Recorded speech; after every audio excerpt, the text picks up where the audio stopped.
这个身材臃肿的女人名叫大花，她是2个孩子的母亲，而她最近还怀了第3胎。生产前一天还要亲自开车接送孩子上学，但这俩熊孩子都不是省油的灯，一个比一个能作。大儿子因长期缺少父爱，所以脾气暴躁，稍有不顺心就会宣泄情绪。二女儿性格偏激，很容易被哥哥带跑偏，于是也吵闹个不停。女人身心俱疲，但没办法，她只能咬牙面对。看到这儿，你可能想问，孩子的父亲，女人的丈夫，他去了哪里？抱歉，这个男人毫无责任心，不仅对子女漠不关心，也对老婆爱答不理，甚至在妻子生第3胎时，他还在沙发上呼呼大睡，叫人恨得牙痒痒。坐月子的时候，女人想上厕所，只能独自挣扎着起身，踱步迈向卫生间，但因为怀孕的后遗症，让她久久不能排尿，再加上护士态度恶劣，大声催促，女人终于爆发了。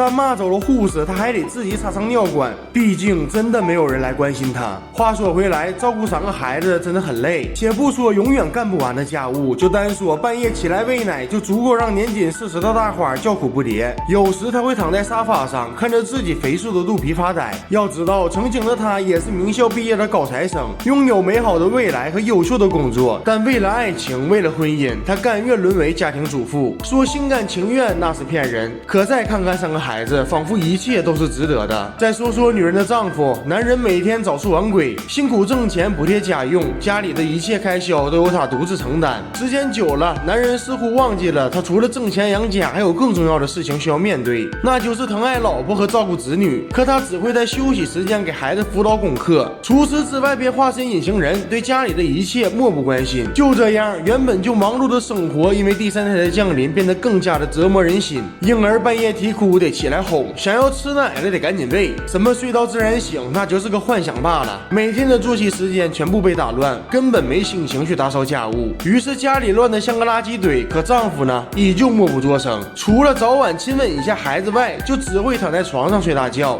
最气人的是，他还理直气壮地认为自己已经为这个家庭付出了足够多的努力。女人和他讲不通道理，只好请夜间保姆帮自己照顾孩子和家庭。丈夫嘴上说的同意，但却让小舅子出钱请保姆。女人陷入了2难的境地，她不可能让亲弟弟当冤大头，她也劝说不了吝啬的父亲拿钱，于是她放弃了请保姆。她对弟弟说，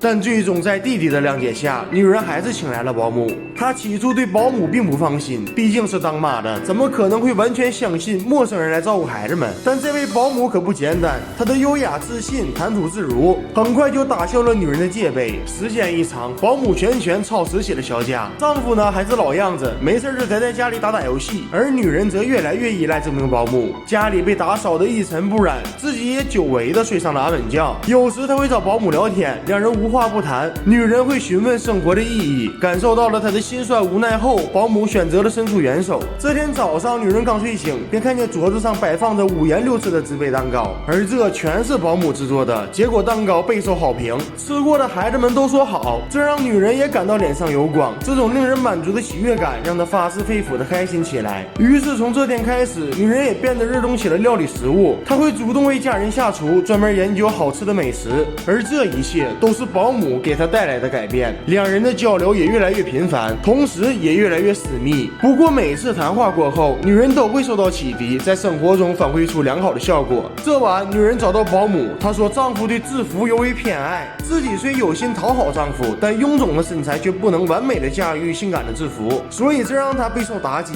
没成想谈话过后，保姆立刻换上了制服，说自己可以帮她，让丈夫感受到片刻欢愉。明眼人到这儿就能看出事情的走向已经发生了偏差，稍不留神就是家破人亡。可女人却并没有拒绝，她反而做出了一个大胆的决定。这晚她竟然带着保姆走进了丈夫的房间，而在一夜的欢愉过后，丈夫被伺候的相当满意。等到了第2天，她还破天荒的照顾起了孩子。女人对此没有嫉妒，反而更加依赖起了保姆，似乎只要有了这名年轻貌美的保姆，自己本该破碎的家庭就会变得温馨幸福起来。可好景不长，这天晚上保姆和丈夫起了争执，时，保姆心情大为失落，拉着女人开车出去散心。于是，一番抱怨过后，两人来到了酒吧狂欢。女人虽然不大愿意，但为了让保姆开心，她还是一赔到底。本以为搞定了保姆，一切就会恢复正轨，但没想到的是，保姆却严肃地提出了离职。女人毫不犹豫地拒绝了，因为此时的保姆对她而言，已经不再只是一个佣人，而是她内心的精神支柱，是家庭和谐美满的重要基础。但保姆的态度异常坚决，这让女人感到疲惫不堪。于是，在回家的路上，女人竟然睡着了。而就在这时，一束灯光出现，晃醒了瞌睡的女人。随即，她脸色大变，急忙打着方向盘，可还是避闪不及。